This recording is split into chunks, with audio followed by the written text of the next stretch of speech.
अस्सलाम वालेकुम to all संगत, क्या हाल है जनाब? ठीक ठाक हो? उम्मीद करने सारे भैन फिरा ठीक ठाक हो। अल्लाह पाक सारे भरावां दे माल जान इज्जत आबरू हर शे दी हिफाजत फरमाए। अल्लाह पाक सारे मुसलमानां दी बच्चियां दे नसीब अच्छे फरमाए।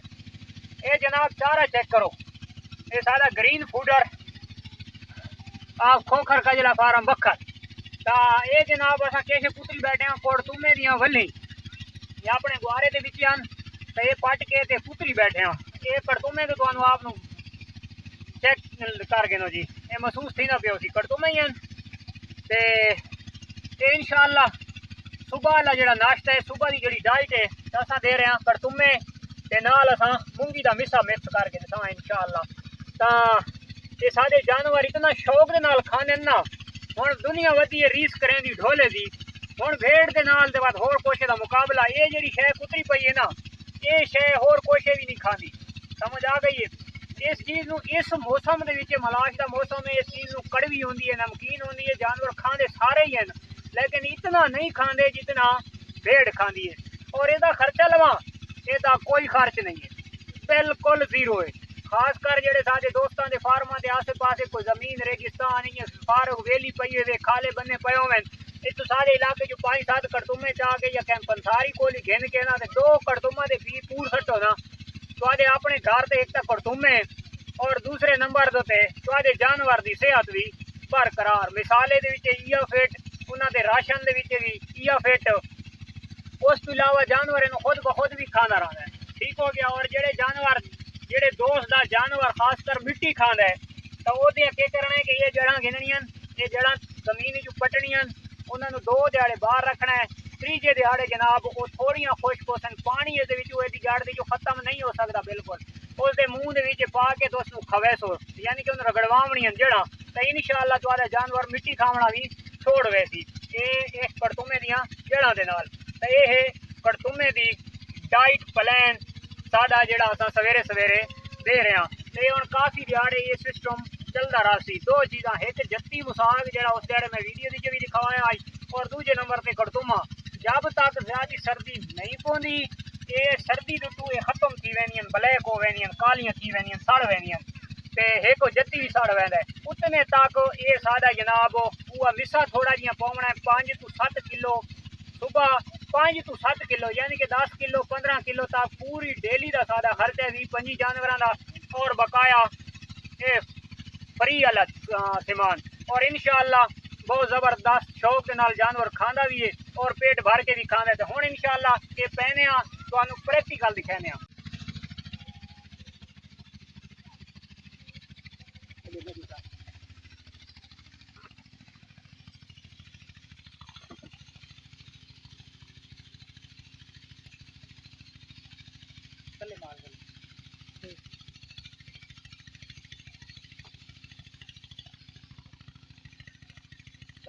बंद कर दो, बंद कर दे उस्ताद, बंद कर दे फौसियां नाल सारी तकलीफ दी यार बंद कर दे। अच्छा मार्का साडे काफ़ी सारे दोस्तों ये सामने नज़र आती पई सी बई लाला उत्ते किश टंगी खलोता है बई छानने की तले जाली तो होर होंदी तो ये देगे नो एक वीडियो भी कोई दिहाड़े पहले आई होती साडे दोस्त आदे वदन जी मूंगी दे जड़ा पत्तरा होंदा है ना तो पत्तरा जानवर नूं नुकसान देंदा। ये जाली दे पाओ ये बरीक जाली असां छानने दे उत्ते लाई हुई है तले ये छानने का सुराख है। ये त्रेशर वाला जाल असां घेन के ते ओहदे नाल स्पेशल छानना बनवाया उस दे बावजूद भी यानी कि पत्तरा जड़ा हाई मूंगी दे मिसे दा तां ओह हाई ज़ाया थींदा ते किरदा आई। ते पिछले दिहाड़े एक दोस्त की मैं वीडियो देता पिया गालबन नाम मैंने भुल गया जी, पत्तरा खावन नाल जानवर नूं मसला बनता है, जानवर का पेट खराब थींदा है। तां तुसां जनाब छानने दे चू छान के मिट्टी भी न वञे, उस तो इलावा जनाब पत्तरा खास कर जानवर दे अंदर न वञे। तां अजीबो गरीब सिस्टम है तो तुसां आप प्रैक्टिकल देख गिनो ये बिल्कुल जड़ा बरीक रेता या ये दिक्का बुरादा है तो ये निकलदा पिए ये बिल्कुल बरीक छाना है तो उस दे विचों असां छान के ते जानवरां नूं पैंदे पे तुहाडा वहम ही खत्म। चेक कर गिनो जी माशाअल्लाह दुआई चीज़ां असां मिक्स करके ते अल्हम्दुलिल्लाह पा दित्तियां। छोटे बच्चे जनाब असां घर रखेंदे होंदे अंग्रेज़न ते कोना वञण देंदे फिलहाल इसे दड़बे दे विच ते नेक्स्ट टाइम इंशाअल्लाह इन्हां दा एक अलहदा पोषण बनाया होया सी जेडे छोटे बच्चे हो सन तां वो अलहदा रह सन उन्हां दा कोई जाली वाला ऐसा सिस्टम करना है कि ताकि वो कवे तो भी महफूज रहें ते ਉਸ ਤੋਂ ਇਲਾਵਾ ਡਾਈਟ ਪਲਾਨ ਵੀ ਉਹਨਾਂ ਦਾ ਅੰਦਰ ਹੀ ਹੋਵੇ। ਤਾਂ ਇਸ ਦੇ ਵਿੱਚ ਥੋੜ੍ਹੇ ਬੱਚੇ ਤਾਂ ਅਸਾਂ ਕਵਰ ਕਰ ਸਕਦੇ ਹਾਂ ਅਤੇ ਜ਼ਿਆਦਾ ਬੱਚੇ ਯਾਨੀ ਕਿ ਦੜਬਾਂ ਦੇ ਚੈੱਕ ਕਵਰ ਨਾ ਕਰ ਸਕਦੇ।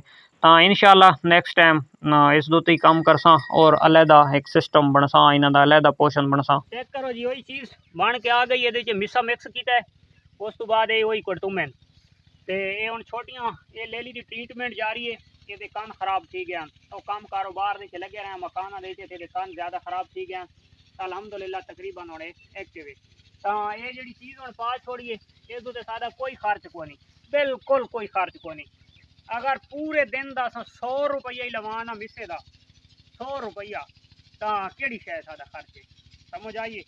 थोड़ा बहुत ग्रेविंग, उस तो बाद फ्री दियाँ चीज़ा तो माशाल्लाह निक्कियां मेमनियां शेमनियां आके खानियां वधियां।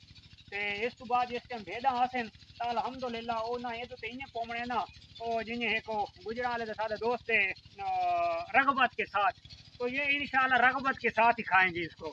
तो ये इनके लिए बहुत ही कीमती मुफीद और बहुत ज़बरदस्त चीज़ है और सस्ता चारा। मलाश ख़त्म, अच्छा पेट की कैलकुलेशन सारी ज़बरदस्त। और उस तो इलावा खास कर जेड़े दोस्तां दियां भेड़ां या बकरियां नूं हमाने दोते सोविश निकल आंदी है, मलाश दी वैंदी है, इन्फेक्शन आदे। तो इंशाल्लाह जेड़ा जानवर एक कुड़तुमा खांदा रहिंदा है तो उसनूं ये प्रॉब्लम नहीं आवन लगी। और उस तो बाद उसका हाजमा बिल्कुल दुरुस्त और वाईबादी ख़त्म खलास।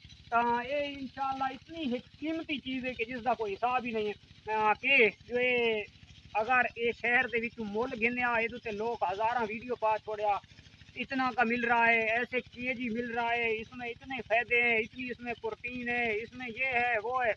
लेकिन ये कुदरती चीज़ है, रब की दिती हुई दात है। इस कहें कोई चीज़ नहीं। हाँ खास कर जेड़े बना नूं कैंसर हो गया या दमे का मसला हो गया या वह अपना शुगर हो गई, तो दोस्त ना इस चीज़ का एक बीज कढ़ के ते बीज सुका के ते बीज खाते रहने, ठीक हो गया। वाईबादी हो गई, ऐसा जेड़े बनन मसला होंगे तो सिर्फ इसका बीज खाता रहा ये आला। तो बस होर कोई नहीं। साढ़े एक दोस्त आई अस कराची रहिंदे तो उत्थे जनाब इस कड़तुमे के बीज अस सुका के गिन वेंदे, वो बंदा खांदा आई डेली के 10 तो 15 बीज वो डेली के खांदा आई। तो साढ़े कोलों अलहमदुलिल्लाह रब दियां नेमतां ते रहमतां जड़ियां ना बिल्कुल वाफिर मिकदार दे विच पईयां, लेकिन सानू कदर नहीं है। तो ये इंशाल्लाह ये पेंदे रसां काफ़ी दिहाड़े सारियां चलदियां रहां अड़ोस पड़ोस विच डेगे टोटल मिनट लगने 20 तो 25 ते जानवरां दा पेट भर वजना है। जेड़ा महंगा चारा ते जेड़ी हर चीज़ पावनी है उस तो भी महफूज रह वैने और जानवर की फिटनेस भी अलहमदुलिल्लाह बिल्कुल बरकरार रही है।